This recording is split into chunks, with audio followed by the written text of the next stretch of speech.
शुरू करें जी। Good afternoon, friends. As you know, the Union Cabinet met today in the morning to brief you on the important decisions approved by the Cabinet today. We have with us Honorable Minister of Information and Broadcasting and Youth Affairs and Sport, Shri Anurag Thakur ji. We have also with us Honorable Minister of State Independent Charge, Ministry of Science and Technology, Dr. Jitendra Singh ji. We have also Dr. Akhilesh Gupta, Senior Advisor, Department of Science and Technology, to explain the issue. My warm welcome to Honorable Minister. After the briefing, we will take some questions relating to the Cabinet decision. Over to the HMID. नमस्कार साथियों, आज माननीय प्रधानमंत्री श्री नरेंद्र मोदी जी के अध्यक्षता में cabinet की बैठक हुई और फिल्म जगत से, कलाकारों से और फिल्म प्रशंसकों से जुड़े हुए एक बड़ा निर्णय जो पायरेसी को लेकर है, जो न केवल भारत बल्कि दुनिया भर में एक बहुत बड़ी चुनौती सब कलाकारों के लिए, फिल्म इंडस्ट्री के लिए बना हुआ है। अच्छा कंटेंट क्रिएट करने के पीछे बहुत बड़ी टीम का एक रोल होता है, अच्छी फिल्म बनाना, लेकिन दुर्भाग्य से कई बार पायरेसी के कारण उनको जो उनकी मेहनत उस पर पानी फिर जाता। और बहुत लंबे समय मांग थी कि पायरेसी के ऊपर कुछ किया जाए और बाकी भी जो सर्टिफिकेशन है उसको एज बेस से लेके बाकी ऐसे सुझाव समय समय पर आ रहे थे। जो रिडंडेंट प्रोविजंस थे पे क्या किया जाए ताकि ईज ऑफ डूइंग बिजनेस हो सके, और मोदी सरकार ईज ऑफ डूइंग बिजनेस और ईज ऑफ लिविंग पे बहुत सारे कानूनों को रिवोक करने का काम भी किया, हजारों की संख्या में। ईज ऑफ डूइंग बिजनेस में हमारी रैंकिंग भी पिछले कई वर्षों में बहुत तेजी के साथ बढ़ी है। फिल्म जगत एक ऐसा जगत है जहां पर भारत की कला, संस्कृति, साहित्य, country who is known story telling, वो दुनिया भर में उसकी छाप अपनी कला, संस्कृति और ये फिल्म इंडस्ट्री के कारण है। और पायरेसी कहीं उसको बहुत बड़ा नुकसान करती थी। हजारों करोड़ का नुकसान दर्शाया गया है एंटरटेनमेंट इंडस्ट्री के नाते।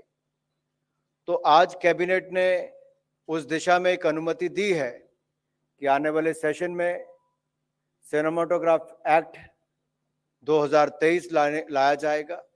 आपको याद होगा कि पहले 2019 में राज्यसभा में इसको पेश किया गया था और स्टैंडिंग कमेटी की उसके बाद कुछ सुझाव आए।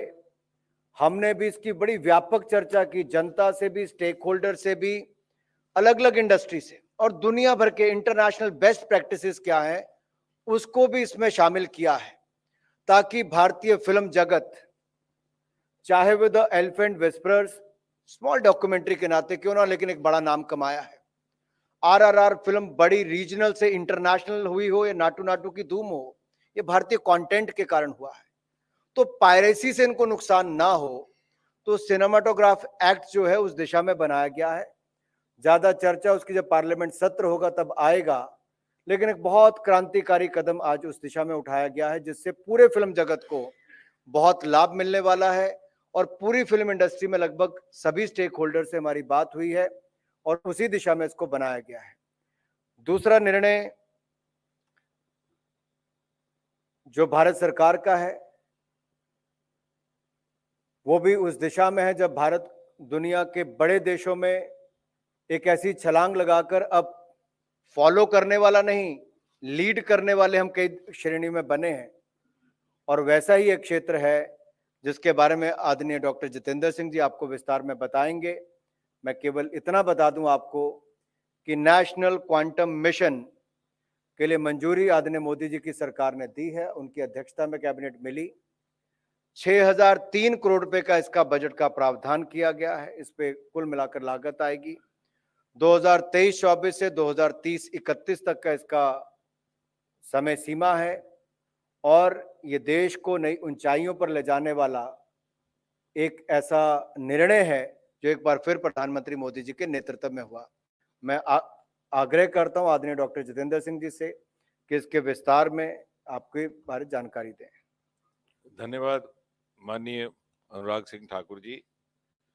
जैसा कि आपने बताया, मैं तो ये कहूंगा कि पिछले 9 वर्ष के कार्यकाल में प्रधानमंत्री मोदी जी के द्वारा जो विज्ञान और प्रौद्योगिकीकरण को लेकर के अनेकों क्रांतिकारी निर्णय लिए गए हैं, अनेकों पाथ ब्रेकिंग डिसीजंस, जैसे अंतरिक्ष को खोल देना फॉर प्राइवेट पार्टिसिपेशन, जैसे जियो स्पेशल की नई पॉलिसी लाना, उस कड़ी में यदि आप देखेंगे तो सबसे महत्वपूर्ण, yeah, I think one of the first 2 or 3 most important decisions in the last 9 years of the Modi regime is the launch of the National Quantum Mission.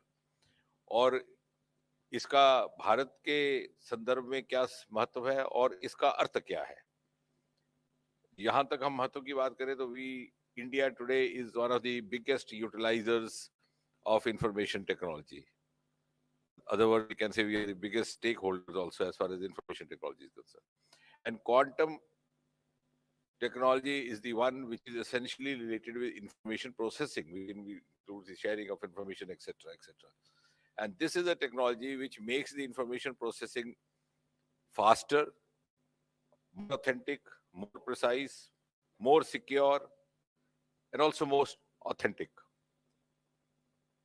अब ये होता कैसे है? Because I think that is something that we appreciate that, then we would realize the importance. I would rather say in a single sentence that this national quantum mission is going to give India a quantum jump in the world arena. There are only 6 countries so far who have this technology, which means that they are Finland, Austria, France, but they are also in the R&D stage. None of them has actually started the application of it, and therefore we are also going to be at par. पहले क्या होता था, जब भी हम computer के next level पर जाते थे तो अन्य देश पहले से ही उसको अप्लाई कर चुके होते थे, whether it was GPS, whether it was other means. Here we are now at par. None of them has actually started applying this technology. They are still in the R&D stage, and so also would we be. Now, if you want to take down the names of the 6 countries who already have this, they are the USA, Canada, Austria, Finland, China, and France. अब होता क्या है कि जो हम अभी तक आप टेक्नोलॉजी यूज कर रहे हैं, because I think the media is one of the greatest stakeholders as far as this technology is concerned. हमारा क्लासिकल कंप्यूटर है, that is transistor based, whereas this one is going to be the atom based. So transistor wave moves, इस तरह से इन waves, लहरों की तरह. अगर आप पुराने जमाने में शॉर्ट वेव पर खबरें सुने, समाचार सुने तो ऐसे ऊपर नीचे आवाज जाती थी. अगर आप विविध भारतीय रेडियो सिलोन के गीत सुने तो ऊपर से आवाज, कभी गाना ऊंचा कभी नीचे, क्योंकि उसके 2 पड़ाव रहते हैं, 0 and 1. So it hops like this. Whereas here you have multiple states, which in other words may be destination. So it goes like this. So it is more steady, it is faster, and it is much more authentic. So that is one great advantage as far as information technology, and the speed is much faster. Now, how is it more secure? Now again, it's very interesting, because जब आपकी encrypted conversation है या messages हैं which you are already using, चाहे WhatsApp कर रहे हैं, दूसरा कर रहे हैं, तो उसमें मैकेनिज्म ये है कि एक पब्लिक की होती है, एक प्राइवेट की. तो अगर आपको उसको ओपन करना है for whatever reason, so first the server or whoever enters the public key. Now public key is something like a password with 10 digits or whatever. But having entered, then there is a private key which is exclusive to yours, which you would know, others would not. Now how to break that, crack that, जैसे कभी कोई crime में जाता है, तो उसके लिए उसके पीछे राज ये है कि that consists of 2 numbers, and those 2 numbers when multiplied are equal to the number which is the public key. It's not easy to detect that. But in the classical computer, maybe sometimes you might hit the jackpot, करते रहे, hit and try करते रहे, उसमें भी आसान नहीं है. लेकिन क्वांटम में वो कभी लगभग असंभव है. और एक स्टडी ने कहा कि if you start trying that or experimenting that in the quantum technology, it might take you 3,00,000 years to crack it, which means अगर मेरे पास भी क्वांटम है तो आपके पास भी क्वांटम है, तो आपको मैं नहीं छेड़ सकता, आप मुझे नहीं छेड़ सकते। लेकिन अगर आपके पास क्लासिकल है, पिछला जो अभी हम इस्तेमाल कर रहे हैं, तो क्वांटम वाला उसको कर सकता है। तो ये इसकी सिक्योरिटी है, और इसका हमें फायदा ये रहेगा कि जैसे हमारी गवर्नेंस है वर्चुअली इन एवरी सेक्टर, हमारे गवर्नेंस के सेक्टर में now we are using all the online passage of information और exchange of information, we are using digital signatures. उसका खतरा रहता है कि कभी आगे पीछे हो जाए। इसी तरह से medicine, health care, last year only Prime Minister had inaugurated a hospital in Mohali. So we have radiation technology which precisely hits the smallest cancer cell. नहीं तो आपने देखा होगा so much of side effects of irradiation, which doesn't happen here.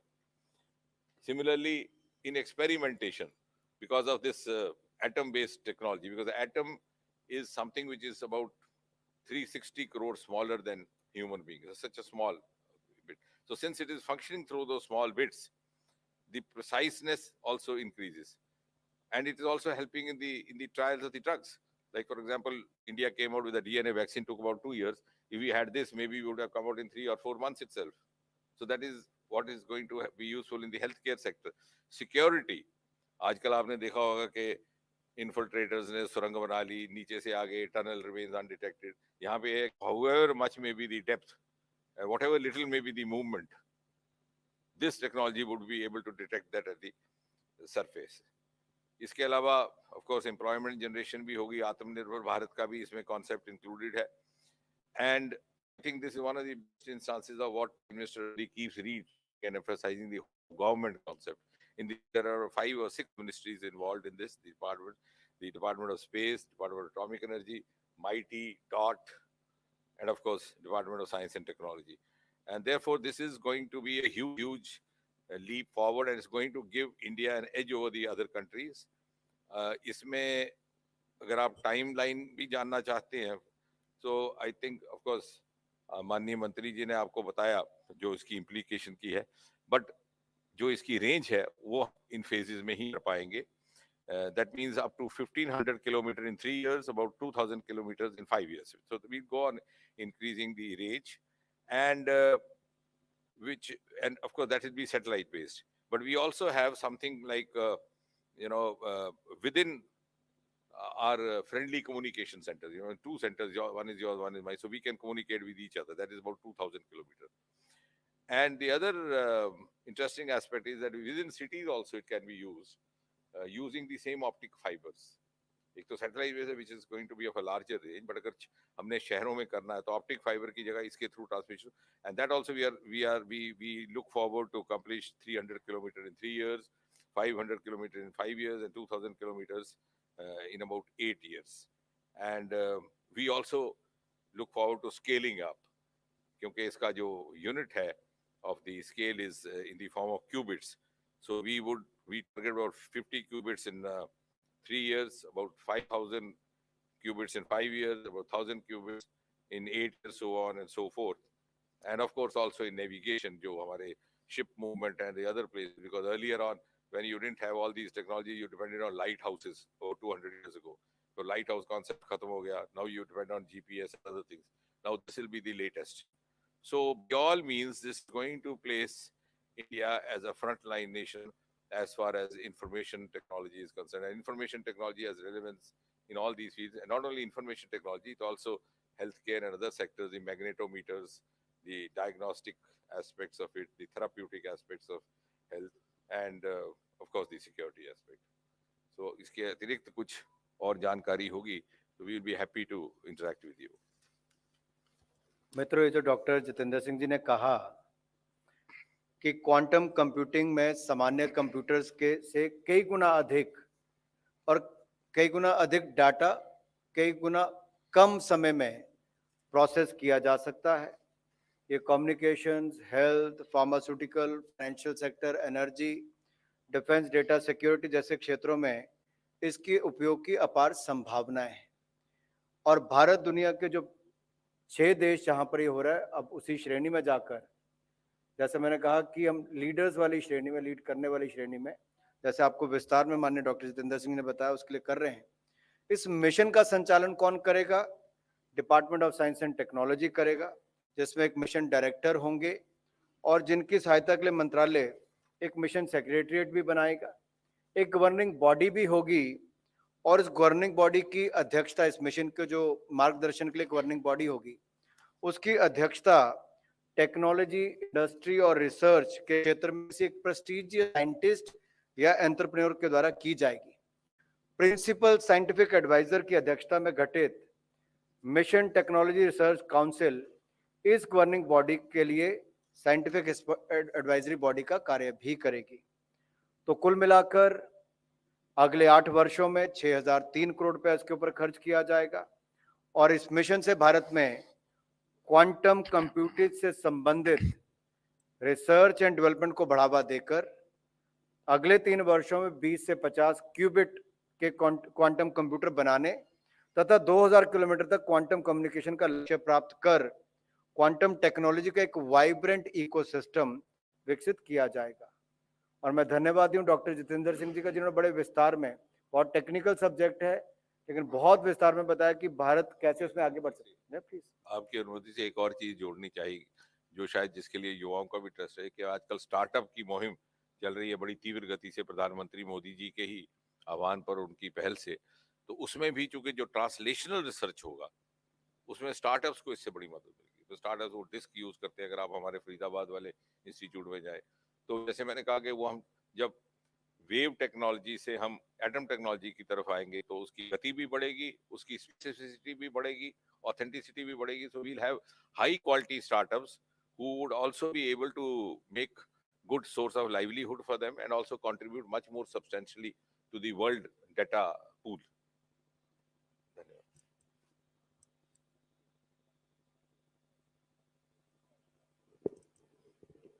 Sir, मैं लक्ष्मण हूँ CNBC आवाज से।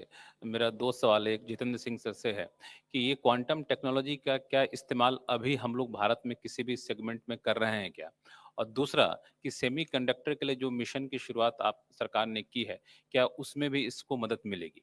और एक सवाल अनुराग सिंह सर से है कि जो हम लोगों ने एक्ट में बदलाव का प्रस्ताव दिया है, आपने एक लाइन कही कि में एज के हिसाब से क्लासिफिकेशन फिर से करने का प्रावधान है, तो किस तरह से क्लासिफिकेशन आप करेंगे, चूंकि अभी भी UA करके कैटेगरी बनी हुई है? क्योंकि मेरा सवाल सीधा, इसलिए मैं जवाब देता हूँ क्योंकि बिल पार्लियामेंट में जाएगा, ज्यादा विस्तार वहीं बताएंगे, लेकिन OTT की तर्ज पे ही को और बेहतर क्लासिफिकेशन करने का प्रयास है ताकि केवल U और UA और A तक सीमित ना रहे, S तक सीमित रहे। इसकी जो क्लासिफिकेशन है उसको एज ग्रुप में अलग अलग करने का चर्चा है, उसमें प्रावधान। जो आपने पूछा इसका वर्तमान क्या और किस हद तक इस्तेमाल हो रहा है, उसमें बता दूं कि इसकी हमारे यहाँ इसकी कल्पना काफी समय से चल रही थी, प्रधानमंत्री जी के ही प्रोत्साहन से। तो सन 2019 मार्च से साइंस एंड टेक्नोलॉजी विभाग ने एक कार्यक्रम शुरू किया था, QUEST stands for quantum enabled science and technology program. तो उसके अंदर मोस्टली R&D प्रोग्राम, और साथ ही साथ हमारे 3 इंस्टीट्यूट्स हैं साइंस टेक्नोलॉजी डिपार्टमेंट के, Raman research institute Bengaluru, Jawaharlal Nehru advance research institute Bengaluru and SN Bose institute इन कोलकाता, वहां पर भी ये चल रहा है। कुल मिला के इसके अतिरिक्त शिक्षा के क्षेत्र में भी कुछ एक इंस्टीट्यूट है, लगभग 20 ऐसे संस्थान है देश में जहां पर इसका R&D कार्यक्रम चल रहा है। एप्लीकेशन का तो अगला पहला रहेगा, लेकिन जब हम इसको एक नेशनल क्वांटम मिशन दे देंगे, it become much more streamlined and institutionalised. निश्चय निश्चय हर तरह के इस प्रकार के यंत्र में, because the technology get upgraded, you can say get transferred to the new mechanisms. Sir, this is Sumit Chaturvedi from ET Now TV channel. My question to you, Mr. Sir, you spoke about startup. Is it going to help the India's IT sector also, and thus in a way help in generating employment also, because India has a huge IT sector? Yeah, absolutely. The information technology is the mainstay of this entire, the entire mission, because essentially quantum deals with information technology, and even when you use it for security purposes, as I said, the medical purposes. Now, as I said, that to pick up diagnosis, it's basically information related. So it's precisely picking up the cell which is affected by cancer or oncogens. And similarly, when you are trying to hit, again, it gives you the information. If the organ is moving, the beam also would move to catch the precise cell. So actually it is, in other words, it is information processing, I would say. So it's a processing of information, which then gets converted for applications in medicine, for applications in security, for applications in diverse fields. 124. So my question is for Thakur sir. Two things with respect to the Cinematograph Act. The first thing is, of course, when you're talking about piracy, are you planning to bring in stricter provisions to curb online piracy? And the second, of course, is that the last version of the act that had been released for draft consultation had a provision that said that the government can ask the CBC to reconsider a film that has already been certified. Are you planning to go ahead with that? I'm not getting into the details, but let me say that this bill will live up to the expectations of the industry. And we had a wider consultations with all the stakeholders, from the international film makers like motion pictures to the Indian film industry, from different regions to the national level.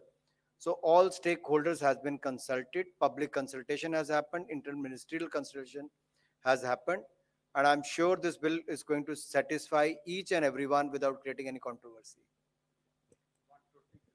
Hi, sir. I'm Mohana Basu from the print.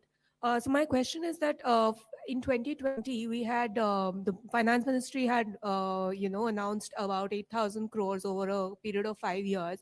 At that time, the thinking was that the quantum mission is something that is high risk, and we don't really know if there will be any tangible outcomes from it. Now that you're saying that it's another 6,000 crore in 8 years, has that thinking changed? Have we made any such scientific progresses from the institutes that show that, has the confidence decreased, or are we seeing? To be fair, to respond to you, I think as the technology is evolving, the understanding is also evolving. So what was not realized till maybe yesterday is being realized today. Something more will be realized tomorrow. So the applications also likewise.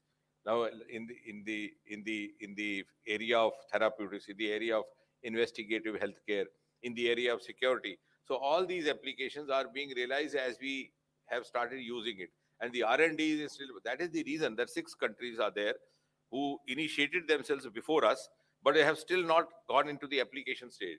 They are not utilizing it still. They are trying to still draw inferences. They are still in R&D stage. But we would also now be in the same league of that R&D. It's not that we have not got late. That's the precisely. Science where we No, not risk. On the contrary, the use of information technology or information processing is going to be much more secure, much more authentic, and much more precise with this technology. Now, tomorrow, if some other technology comes after a decade, because it's an ongoing process that you can't foresee. But as of now, when we compare it to the classical options that we have, there are certain definite advantages. Sir Prakash Priyadarshi ET now स्वदेश है। आपने कहा कि इसमें आत्मनिर्भर भारत का भी angle है, तो क्या 6300 करोड़ रुपए जो खर्च होगा वो पीएलआई स्कीम के तर्ज पर खर्च होगा? कंपनीज को इंसेंटिव कैसे देंगे? नहीं, ये जो 6003 करोड़ का बजट रखा गया अभी कैबिनेट में, ये तो मिशन के लिए है। लेकिन जैसा ये मिशन आगे एक्सटेंड होगा और एप्लीकेशन स्टेज में आएगा, अभी तो ये R&D स्टेज में हम एंटर कर रहे हैं।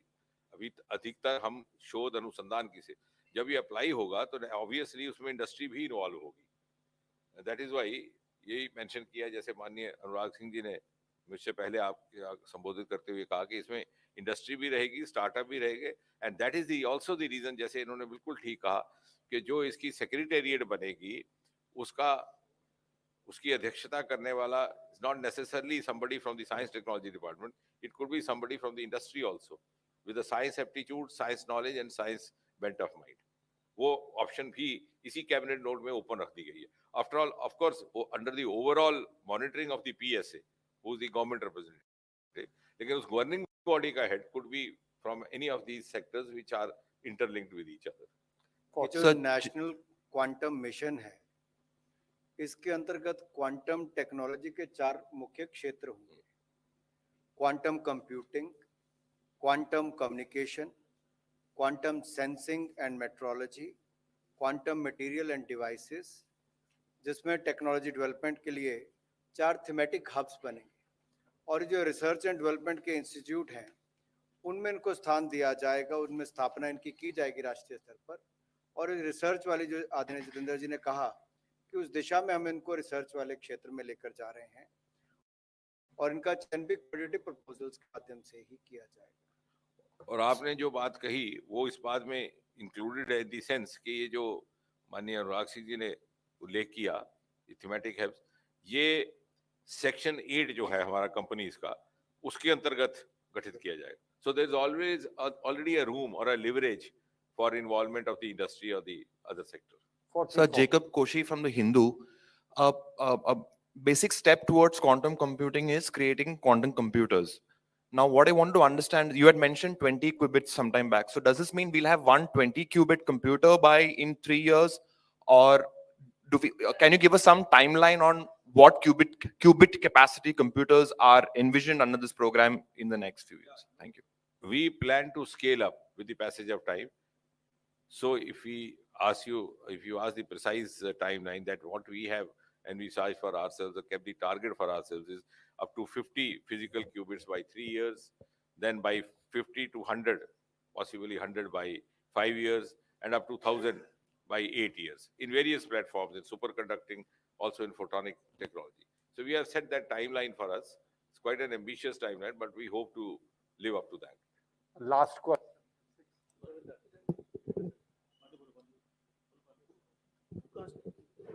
कोई 6 को 2 भाग में बांट लो। डॉक्टर साहब, जो नेशनल क्वांटम मिशन है, इसमें क्वांटम कंप्यूटिंग में जो फायदे बताए गए हैं उसमें साइबर सिक्योरिटी का भी है। अभी जो साइबर सिक्योरिटी या साइबर जो है पोजीशन, साइबर फ्रॉड रोकने के लिए, साइबर क्राइम रोकने के लिए, इस मिशन के पूरा होने या उसके अंतर्गत इसमें कितना बढ़ोतरी होगी, आम आदमी को इससे क्या फायदा होगा? और दूसरा, इस पूरे मिशन में जो माइक्रोचिप या सेमीकंडक्टर चिप जो अभी हम लोग ताइवान, चाइना वगैरह से मंगाते हैं, हम कितने आत्मनिर्भर हो जाएंगे तब तक? नहीं, निश्चय आपने दोनों प्रश्नों का उत्तर स्वयं ही दे दिया। पहले भाग का जहां तक संबंध है, निश्चय इसमें बहुत बड़ा एक जंप होगा। जैसे मैंने कहा, this mission quantum is itself a quantum jump. Cyber security जैसे मैंने बड़े सादे सरल भाषा में एक्सप्लेन करने की कोशिश की कि हम जब क्रैक करने की कोशिश करते हैं, चाहे क्राइम के इन्वेस्टिगेशन में अदर, जो आपकी इनक्रिप्टेड, तो उसकी 2 कीज होती हैं। तो ये जो अगर 10 डिजिट नंबर है तो उसको क्रैक करने के लिए आपको प्राइवेट नंबर चाहिए। तो प्राइवेट नंबर के आपने 2 क्रिएट किए होते हैं, वो 2 के मल्टीपल इसके बराबर होना चाहिए। वो इतना आसान नहीं रहता to discover that, right? Whereas जब आप क्वांटम में होंगे तो चूंकि ये एटम बेस्ड है, तो वो आप कितनी भी कोशिश कर लें, इसके इतने मल्टीपल्स हैं, मतलब 2 into 2 4, 1.1 into 1.so into 4, वो करते जाएंगे कर देगा तो शबलों में। तो एक स्टडी ने यहाँ तक कहा अनुमानित ढंग से कि 3,00,000 साल लग जाएंगे। तो कहने का तात्पर्य निश्चय इसमें बहुत ज्यादा सिक्योरिटी रहेगी, और वो भी हमारे लिए इसलिए अनिवार्य है कि तक ने उस तरह की क्वांटम एप्लीकेशन इस्तेमाल में नहीं लाई है। अगर वो ले आते हैं फिर हमें उसके खतरा हो सकता है, लेकिन अगर हमारे पास भी क्वांटम होगी, उनके पास भी क्वांटम होगी, तो वो नहीं कर पाएंगे। चीन ऑलरेडी इस लीग में है। और जो दूसरा का प्रश्न था कि स्वाभाविक है कि हमें ये आत्मनिर्भरता की दिशा में ले जाएगा।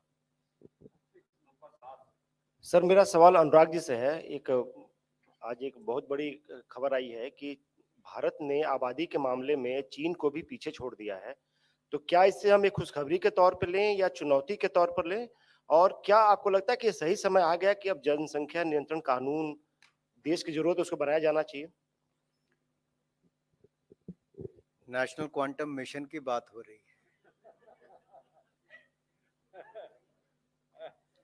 क्वांटम जंप उस टेक्नोलॉजी में हम ले रहे हैं जैसे 4G, 5G, भारत की अपनी मेक इन इंडिया टेक्नोलॉजी, अब 6G भी अपनी होगी। नेशनल क्वांटम मिशन में 4 अलग अलग क्षेत्रों में उस दिशा में हम लोग रिसर्च एंड डेवलपमेंट में बढ़ेंगे। जो आपका प्रश्न है आबादी से लेकर, वो आज चर्चा नहीं हुई कैबिनेट में, जब होगी तब बताऊंगा आपको।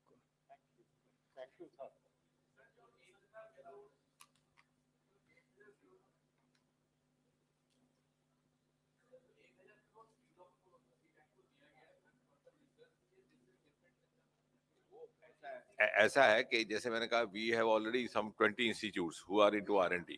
उनके अलग अलग रिसोर्सेज हैं, अलग अलग सोर्सेज हैं।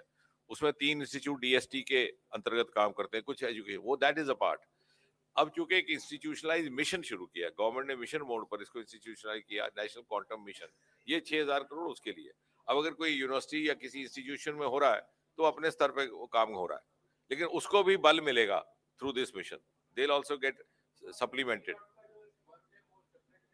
not separate. In the long run they might also get integrated, because we look forward to wider integrating even in the industry, because such R&D maybe is also happening in the private sector, not necessarily quantum, lekin short of quantum they are working. So some of the R&D departments in the private sector are as much developed as the government sector, and we don't want to keep ourselves deprived. That's why I have always been emphasizing on an extended integration, and Prime Minister has been very supportive. नहीं तो कभी किसी ने कल्पना की थी कि space sector को खोल दिया जाएगा for private players. Now we have private satellites being launched. Thank you, sir. Thank you. Thank you.